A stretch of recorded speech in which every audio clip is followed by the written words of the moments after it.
Hello दोस्तों, मैं इंद्रेश अपने YouTube channel Indresh GS classes में आप सभी का स्वागत करता हूं। तो दोस्तों, आज हम लोग क्या देखेंगे, हिंदी का प्रैक्टिस सेट। हिंदी की बहुत सारी क्लासेस हम लोगों की हो चुकी हैं। तो आप लोग जितनी भी क्लासेस करनी है, लगभग 23वीं क्लास हम लोग की ये चलने जा रही है। ठीक है, 23वीं क्लास है। ठीक, तो आप लोग जितना हो सके वीडियो को शेयर करिए, चैनल को सब्सक्राइब करिए, ज़्यादा से ज़्यादा सपोर्ट करिए।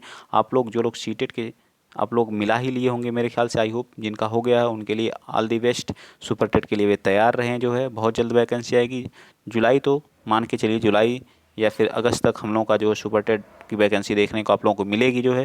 ठीक, तो अगर आप गलती से आप लोगों का जहाँ नहीं हुआ है सी टेट में, जिन लोगों का, वो लोग अभी से लग जाएं। यूपी टेट आएगा, जितना जल्दी होगा उतना जल्दी बहुत बेटर है। यूपी टेट में अब लास्ट चांस है सुपर टेट में बैठने का। ठीक, इसके बाद मौका नहीं मिलेगा। ठीक, तो आप लोग जितना हो सके उतना सपोर्ट करिए और अपना प्यार दीजिए। ठीक है, चलिए आइए स्टार्ट करते हैं आज का पहला क्वेश्चन।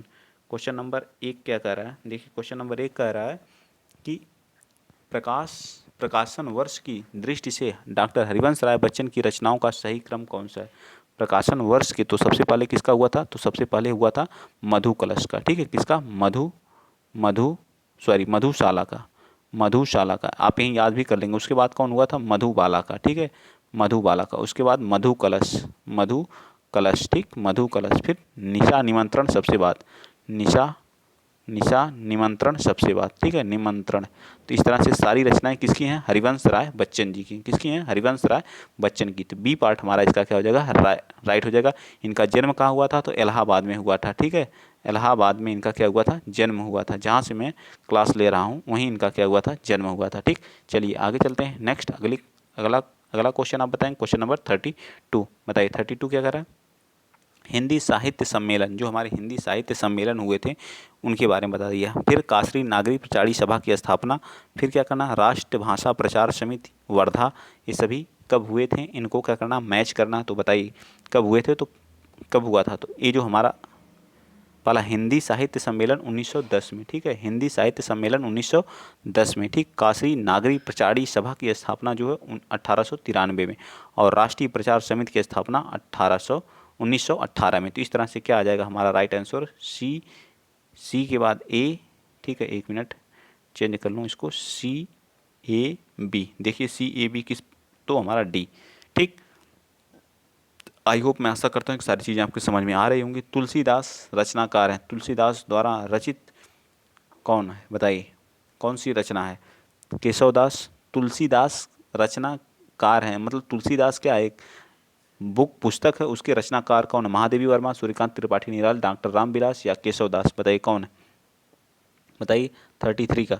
तो 33 का राइट आंसर आ जाएगा सी, सूर्यकांत त्रिपाठी निराला जी जो है तुलसीदास के रचनाकार हैं। नेक्स्ट बताएंगे आप 34, अन्य अन्या से अनन्या आत्मकथा किसकी है। अन्या से अनन्या आत्मकथा किसकी है, मनु भंडारी की है, सुषम बेदी जी की है, प्रभा खेतान की है, उषा प्रियमवदा की है। तो इसमें अच्छे जो है रचनाएं भी अच्छी खासी पूछी जाती हैं। 3 से 4 रचना क्या की जाती हैं, पूछी जाती है। तो प्रभा खेतान की है, किसकी है, प्रभा खेतान की। तो रचनाओं की भी क्लास यहाँ आपको चलाई जाएगी, लेकिन जब मैं थियरी पढ़ाता हूँ तो आप लोग सपोर्ट ही नहीं करते हैं। ठीक है, तो मैं जानता हूँ कि कब आप लोग सपोर्ट करेंगे, कब, जब तक आप लोगों को जो नोटिफिकेशन नहीं देखने को मिलेगा तब तक आप लोग सपोर्ट नहीं करेंगे। ठीक है, तो यही गलती होती है। फिर आप लोग कहते हैं कि सर सिलेक्शन नहीं हुआ, 1 नंबर से रुक गया, 2 नंबर से रुक गया। यही त्रुटियां आप लोग अपने अंदर देखते हैं। ठीक है, इनको दूर करिए भाई। 1-2 दिन में कोई चीज़ सफलता हासिल करना आसान नहीं है। ठीक है, आपको संघर्ष करना पड़ेगा, बिना संघर्ष के कोई चीज़ पॉसिबल नहीं है। तो चलिए बताइए, प्रभु जी तुम चंदन हम पानी, किसका वाक्य है, बताइए प्रभु जी तुम। इसमें देखिए कैसे कैसे क्वेश्चन पूछे गए हैं। इतना आसान भी हिंदी नहीं है जितना आप लोग सोच रहे हैं। ठीक है, सोचिए, कबीर जी की, दादू की, नानक की है या रैदास की। जो लोग जिनका 29 आता है, 28 आता है, 30 आता है, वो लोग बहुत संघर्ष करते हैं। आप लोग समझा करिए उस बात को, ऐसे नहीं आ जाते हैं 29-30, रात दिन एक करते हैं वो लोग जो है। ठीक, ऐसे क्वेश्चन को तैयार करने के लिए आपको समय तो देना ही पड़ेगा, वैसे थोड़ी तैयार हो जाएगा बिना पढ़े। 35 का राइट आंसर क्या आ जाएगा, डी है, रैदास की। ये किसके वाक्य हैं, ये रैदास जी के हैं। ठीक है, नेक्स्ट चलते हैं। क्वेश्चन नंबर 36 बताएंगे आप, बताइए क्वेश्चन नंबर 36 क्या कह रहा है। जो लोग चैनल पे पहली बार विजिट करें तो प्लीज़ आप लोग सब्सक्राइब कर लीजिए। इसी तरह के आप लोगों को वीडियो पर डे मिलती रहेगी, सुबह 9 बजे, फिर 4 बजे, फिर आपको रात 9 बजे, 3 वीडियो। हाँ, अगर आप लोग ज़्यादा प्रेशर करेंगे तो आपको एक दिन में 4 से 5 वीडियो भी प्रोवाइड की जाएगी, लेकिन आप लोग सपोर्ट करेंगे फिर तो, नहीं करेंगे तो फिर क्या मतलब है। ठीक, 3 वीडियो मैं पर डे डालूंगा, आप लोग सपोर्ट करिए या ना करिए। ठीक, निम्नलिखित में से कौन सा शब्द तद्भव है, बताइए। 36 का राइट आंसर क्या आ जाएगा, इनमें से कौन सा तद्भव है। तद्भव हमारा क्या होता है, खेत। खेत का इसका जो तत्सम क्या होता है, क्षेत्र होता है। क्या होता है, इसका जो तत्सम हो जाता है वो क्या होता है, क्षेत्र होता है। ठीक, त्रिकुटी, प्रभु और नाथ, ये सब हमारे किसके हैं, ये सब हमारे क्या है, तत्सम है। ये सभी हमारे क्या है, तत्सम है। ठीक, तत्सम। ठीक, ये संस्कृत का ज्यों का त्यों हिंदी में यूज किया जाता है उसे तत्सम कहते हैं, और थोड़ा सा उसका बिगड़ा हुआ रूप जो हम उसे क्या कहते हैं, तद्भव कहते हैं। ठीक, नेक्स्ट बता दीजिए, निम्नलिखित में से कौन सा शब्द देशज है। मतलब देशज का मतलब अपने भारत का, अपने ही देश का है, उसे बोलते हैं देशज। धड़ाम, औरत, लाश या पतलून। तो कौन सा कुछ वर्ड हैं जिनको हमको याद करना पड़ता है। ठीक है, जैसे हमारा लोटा हो गया, लोटा भी हमारा क्या है, देशज है, लोटा हो गया। ठीक है, और कौन सा है 37 में कौन सा राइट आंसर हो गया है, तो ए पार्ट हमारा धड़ाम शब्द क्या है, धड़ाम जो हमारा क्या देशज है। ठीक, तो ए पार्ट क्या होगा, राइट। नेक्स्ट बताइए 38, छछूंदर के सिर पर चमेली का तेल का अर्थ क्या होता है, बताइए। अयोग्य व्यक्ति को अच्छी चीज़ देना, यही हमें लगता है सही हो गया, आगे पढ़ने की ज़रूरत ही नहीं। क्या, छछूंदर मतलब अयोग्य व्यक्ति को अच्छी चीज़ देना हमारा क्या हो जाएगा, राइट। तो ये पार्ट हमारा क्या हो जाएगा, 38 का राइट आंसर हो जाएगा। ठीक, नेक्स्ट चलते हैं। ज़्यादा डिटेल से आज मैंने नहीं बताने की कोशिश की है, फिर भी अच्छे क्वेश्चन हैं, अच्छे लेवल के क्वेश्चन हैं। ठीक है, चलिए बताइए 39, ऋग्वेद में कौन सा संधि विच्छेद, तो क्या हो जाएगा इसका, ऋग, ऋग प्लस वेद मिल के क्या होता है, ऋग्वेद। ये जो क होता है अपने तीसरे अक्षर में क्या होता है, कन्वर्ट हो जाता है, वो भी हाफ में। ठीक, तो इसका क्या हो जाता है, ऋग्वेद हो जाता है। ऋग्वेद कौन सी संधि है, यह संधि हमारी कौन सी है, व्यंजन संधि है। कौन सी संधि है, व्यंजन संधि। कितनी प्रकार की होती हैं, तो 3 प्रकार की हमारी क्या होती है, संधि होती है। संधि के कितने प्रकार होते हैं, 3 प्रकार होते हैं। ठीक, एक तो व्यंजन हो गई, एक कौन सी हो गई, स्वर हो गई, और एक कौन सी हो गई, विसर्ग हो गई। ठीक, कौन सी, विसर्ग हो गई। 3 तरह की हमारी संधियाँ हैं। ठीक, इसके फिर इसके कितने होते हैं, 5 प्रकार होते हैं। ठीक, आप लोग जानते ही हैं कौन कौन से, यण है, और कौन सी वृद्धि है, वृद्धि है। ठीक है, गुण है, यण गुण वृद्धि, और आयादि, आयादि, आयादि एक कौन सी है, यण गुरुद, और एक दीर्घ संधि होती है। ठीक है, दीर्घ संधि से 5 प्रकार की स्वर संधियाँ होती है। इस तरह से इसका राइट आंसर क्या आ जाएगा, 39 का, तो बी पार्ट हमारा क्या हो जाएगा, राइट हो जाएगा। ठीक, चलिए आगे चलते हैं। देखिए समय समाज से हमेशा मैंने इतना बार बता दिया, समाज जितनी बार क्वेश्चन में आता है उतनी बार मैं डिटेल से बताता हूँ समाज के बारे में। ठीक है, समाज के कितने भेद होते हैं, तो 6 भेद होते हैं। यहाँ 4 लिखे ही हैं, कर्म, धार्य, द्वंद्व, तत्पुरुष और दिगु। बचा कौन सा, बहुब्रीहि, बहुब्रीहि। ठीक है, बहुब्रीहि बहुत कम समय में कराता हूँ ताकि आपका बाकी समय बचे, तो आप थियरी को क्या करिए, तो 4 तो यहाँ लिख दिया गया है। ठीक है, तत्पुरुष, द्वंद्व, कर्मधारय, और कौन सा है, अव्ययी भाव। ठीक है, अब व्ययी, अव्ययी भाव समास। ठीक, तो 6 हो गए। ठीक है, 6।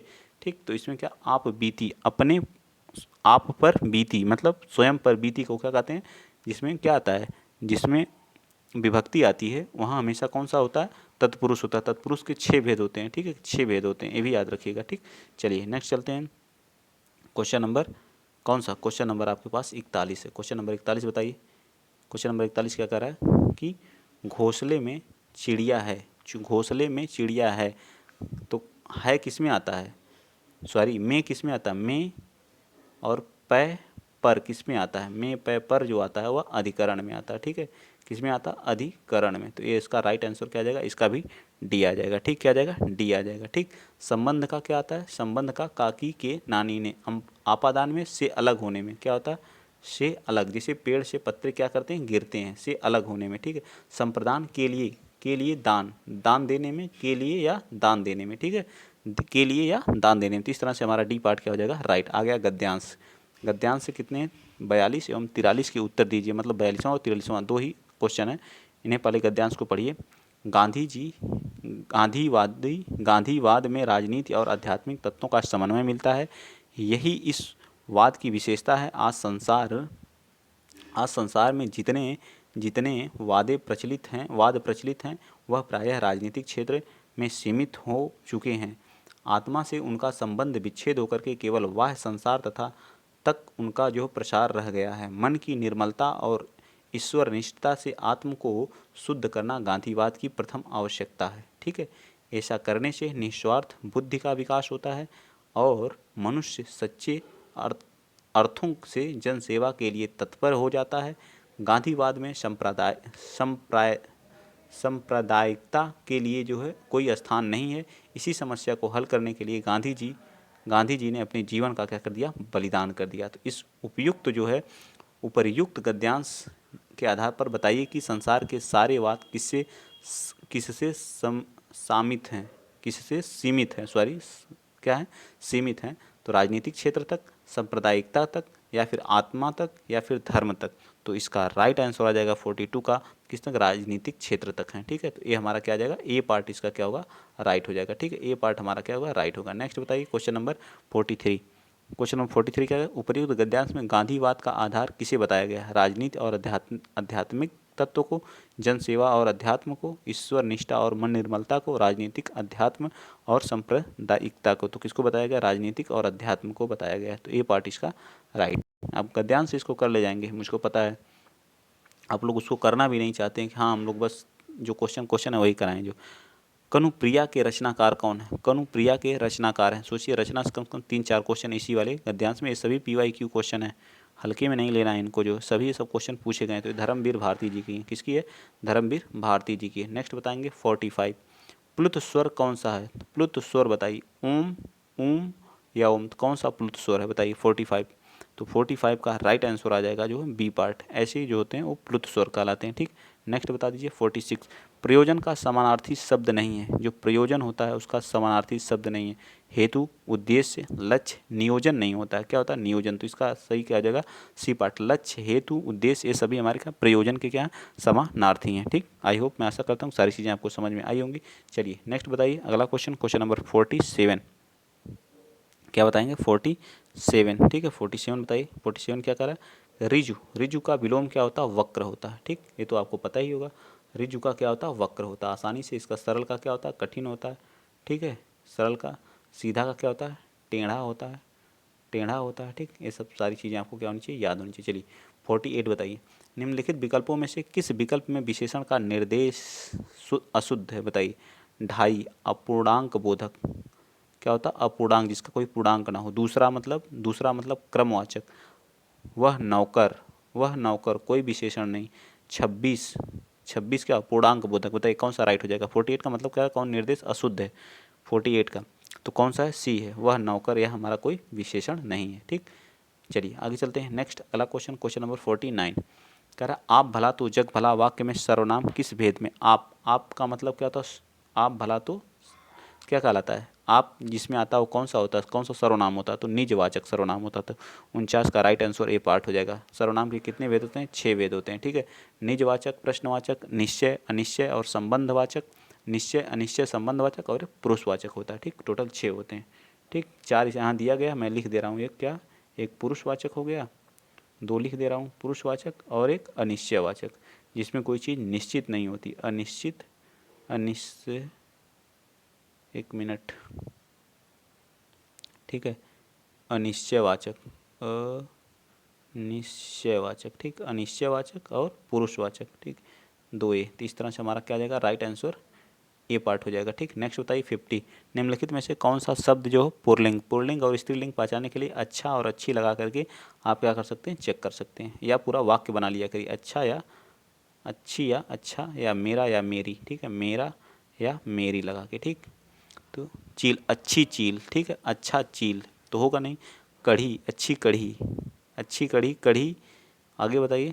तो ये 2 ही ऑप्शन में बता दीजिए कौन सा राइट हो जाएगा। ठीक है, बताइए 50 का राइट आंसर क्या आ जाएगा, जल्दी बताइए आप लोग। 50 का राइट आंसर क्या आ जाएगा, मैं देख रहा हूँ कौन कौन बता रहा। 50, तो यहाँ ऑप्शन नहीं दिया गया। ठीक है, तो आई होप, मैं आशा करता हूँ कि ये दोनों हमारे क्या, अच्छा चील होता, अच्छी कढ़ी, अच्छा कढ़ी होता, अच्छी कढ़ी नहीं होता। दोनों क्या है, हमारे पुल्लिंग है। ठीक है, पुल्लिंग है। ठीक, दोनों क्या है, पुल्लिंग है। ठीक, सॉरी, दोनों पुल्लिंग नहीं, दोनों स्त्रीलिंग। अच्छी चील होती है, अच्छी कढ़ी होती है। ठीक, अच्छी चील होती है और अच्छी कढ़ी होती है। अच्छा कढ़ी नहीं होता, अच्छी कढ़ी होती है। ठीक, तो इस तरह से दोनों क्या हमारे स्त्रीलिंग है, हमें पुल्लिंग ढूंढना था। ठीक, नेक्स्ट चलते हैं अगला क्वेश्चन। क्वेश्चन आप बताइए, क्वेश्चन बताइए। ये क्या दिया, गद्यांश को पढ़ के हमें क्या देना, उत्तर देना है। ठीक है, पढ़िए, गद्यांश को पढ़िए और और उत्तर दीजिए। ठीक है, चलिए क्या रहा, वरदंत की पंक्ति कुंदकली अधराधर पल्लव लोचन की, चुपला चमके घन बीच जगह छवि मोतिन माला अमोलन की, घुघरारी लटय लटके मुख ऊपर कुंडल लाल कपोलन की, न्यू छावर प्राण करें तुलसी बलि जाऊ ललाइन बोलन की। तो गद्यांश में कौन सा रस पूछा है, तो बताइए कौन सा रस है इसमें, कौन सा 51 का, तो 51 का राइट आंसर क्या आ जाएगा, बी पार्ट। इसमें क्या वात्सल्य रस है। देखिए बच्चे की बात की, अपने प्राणों का क्या न्यौछावर करने की बात कर रही, बलि जाऊं ललाइन बोलन की, मतलब बच्चे के साथ हमेशा का वात्सल्य का रस होता है। तो रस कितने हैं, 9 प्रकार के रस होते हैं, ये तो आपको पता है। भरत मुनि के अनुसार 8 प्रकार के रस होते हैं।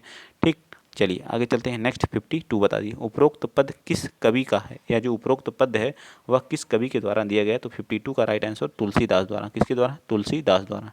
चलिए आगे चलते हैं।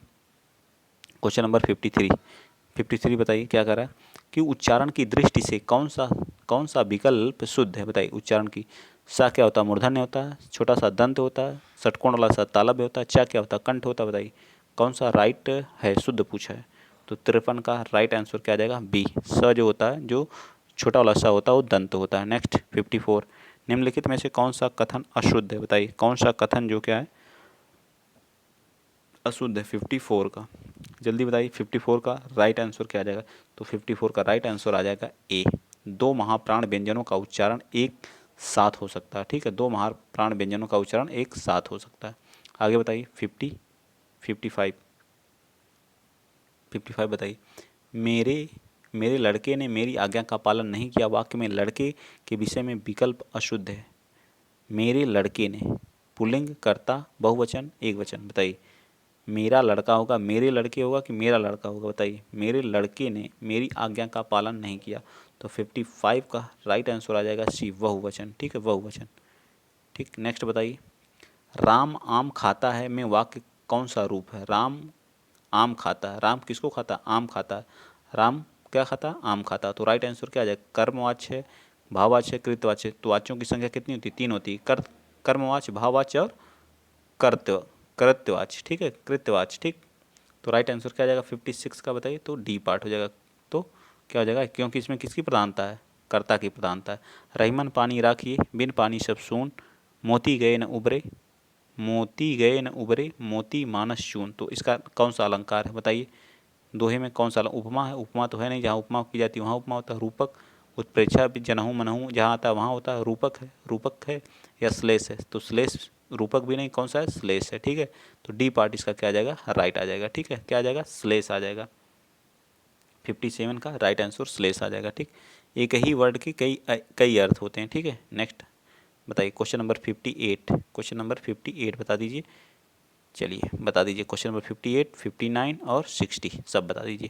निम्नलिखित में से कौन सा शब्द शुद्ध है, अंगना, आँख, चाँद या अंक। बताइए कौन सा इसमें शुद्ध लिखा गया है 58 का, तो शुद्ध लिखा गया अंगना। अंगना ऐसे लिखा जाता है। ठीक है, राइट आंसर ए। निम्न में से किस शब्द की वर्तनी सही है 59 का, बताइए कौन सी, बताइए उसकी जो है जो वर्तनी है वह शुद्ध लिखी गई है, तो वो हमारी लिखी गई किसकी, सन। ठीक, तो डी पार्ट इसका राइट हो जाएगा। आप बताएंगे लास्ट, जो उपचारात्मक शिक्षण की सफलता निर्भर करती है, किस पर निर्भर करती है, भाषिक नियमों पर, समय एवं अवधि, समस्या के कारणों की पहचान पर, या उपचारात्मक शिक्षण पर। तो कौन सा इसका राइट हो, समस्या के कारणों की पहचान पर। उपचारात्मक, पहले हम समस्या, उपचारात्मक में क्या करते हैं, समस्या के कारणों की सही पहचान पर डिपेंड करती है। ठीक है, निर्भर करती है। ठीक, तो आई होप, मैं आशा करता हूँ इस 30 क्वेश्चन में आपको इंटरेस्ट भी आया होगा, और मैंने अपनी 100% कोशिश की है समझाने के लिए जो है। ठीक, अगर आप लोग इसी तरह से चैनल पे जुड़े रहे इंद्रेश जीएस क्लासेस पे, तो आप लोगों को जो यूपी टेट है बिंदास 130 140 प्लस लाने के लिए कोई नहीं रोक पाएगा। ठीक है, 140 प्लस। ठीक, क्योंकि जो हमारा सीटेट है बच्चे लाए हुए हैं 125 प्लस और 130 प्लस, ऐसे बच्चे हैं जो मुझसे पढ़े और अच्छे नंबर आए सिर्फ PYQ से। ठीक, PYQ से। ठीक, आज के लिए इतना ही। जय हिंद, जय भारत।